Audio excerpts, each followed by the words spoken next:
Assalamualaikum warahmatullahi wabarakatuh. Waalaikumsalam. Ini Bu Ustazah kan, kita hari-hari itu ujian tuh banyak, dari keluarga sampai lagi lingkungan, teman segala macam. Sampai-sampai orang bilang, Bu Ustazah, kasihan saya lihat dia, ternyata saya kan maaf cakap dan tanda kutip ya, bukan saya mengatakan saya baik. Dia baik tuh katanya kan, cuma dia sering dibully. Ibu sering dibully? Ya, orang ngomong gitu. Jadi saya memang diri saya gini Bu, kata ibu tadi itu kan entah dihina saya entah apa enggak tahu ya kan. Jadi saya sering gini kan, kenapa saya kok terus. Jadi saya entah kuat tanda kan. Itu loh Ustazah. Jadi bagaimana cara menyikapinya? Oh, iya. Ibu dibully karena apanya gitu? Enggak, misalnya? orang aja menyangkanya bully kan. Orang nyangka saya kan biasa aja. Iya. Misalnya kan gini. Udah kita organisasi gini lah, Bang. Kita udah kerja bagus banyak kan. Iya. Memang ada aja salah gitu Iya. kan.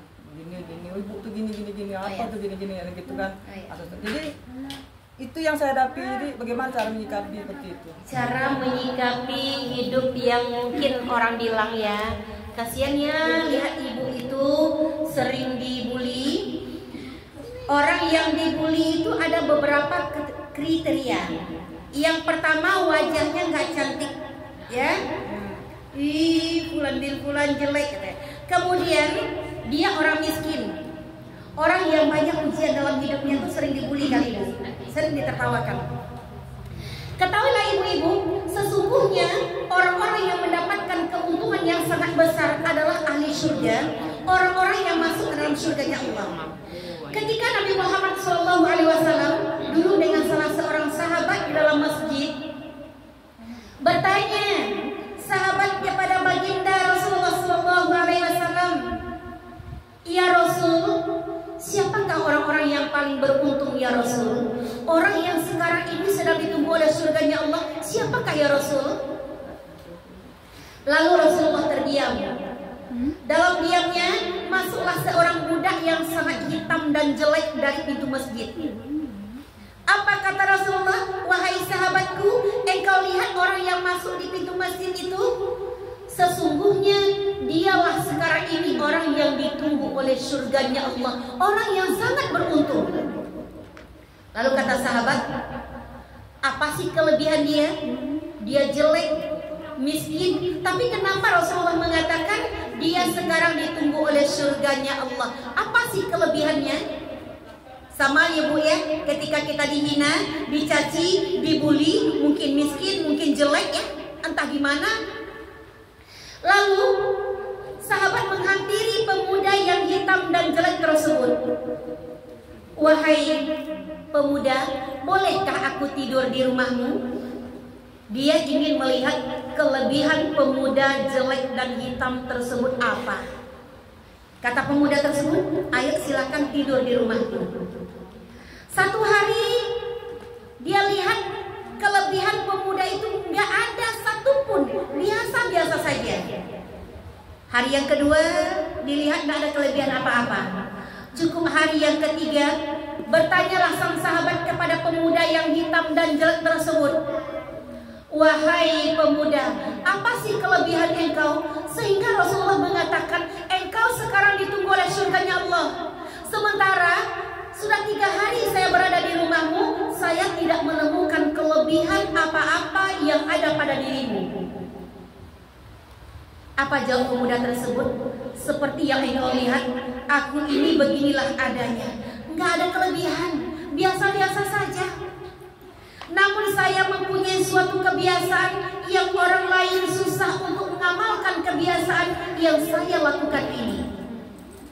Apa sih kebiasaanmu? Selesai sholat subuh saya duduk di sajadah sholat saya, dan saya angkat kedua tangan saya mohonkan ampun kepada orang-orang yang telah menghina saya, yang telah membuli saya, yang telah menggosipkan saya mohonkan ampun kepada Allah. Ya Allah, ampuni orang-orang yang telah menghina saya ya Allah. Karena tanpa saya memaafkannya, dia tidak bisa masuk ke dalam surganya Allah. Ampuni dia ya Allah, dapatkan dia hidayah ya Allah, masukkan dia ke dalam surgamu ya Allah. Itu kelebihan saya, berbeda dengan kita. Kita ketika dihina, dicaci, dibully, minta sama Allah, ya Allah, sakit kali hatiku ya Allah. mudah-mudahan hidupnya melarat ya Allah. Mudah-mudahan dia kualat ya Allah. Itu kekurangan kita. Jadi kalau kita mendengar orang gunjingan kita, orang jelek-jelekan kita, mohon sama Allah sekalian, ya Allah ya Rahman, ampuni dia ya Allah, ampuni dia ya Allah.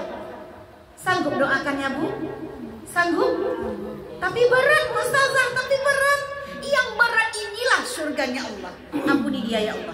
Kemudian sang sahabat pergi berlalu, dipanggil oleh sang pemuda itu lagi, wahai pemuda, aku punya kelebihan satu lagi. Apa kelebihanmu? Saya tak pernah menyimpan dendam di hati. Jadi hati saya ini gak pernah rasa dendam. Saya gak punya dendam sama orang. Saya gak pernah iri sama orang. Saya tak pernah mempunyai sifat angkuh. Itu kelebihan kita. Kita ini Bu baru pakai cincin 1 gram aja banyak aja yang gatal. Nah, makanya saya nggak mau pakai cincin Bu. Saya titipkan di toko emas saudara baru, takut kemalingan. Karena saya kalau tersedia banyak yang gatal nanti dibilang sombong kan. Jadi begitu ya Bu ya. Kita sebenarnya bersyukur ya, ada orang jelek-jelekkan kita, bersyukur alhamdulillah ada transfer amal. Kalau ada orang yang gosipkan kita, alhamdulillah transfer amal. Kita transfer dosa balik ke dia. Kita aja yang nggak tahu Bu. Orang sebut kita baik belum tentu Bu ya. Bahkan pujian orang kepada kita ini adalah suatu yang menyakitkan. Ih baik kali Ibu, termakin kita sombong Bu. Tapi kalau ada orang menghina kita, menggunjingkan kita, kita semakin berbenah diri. Begitu.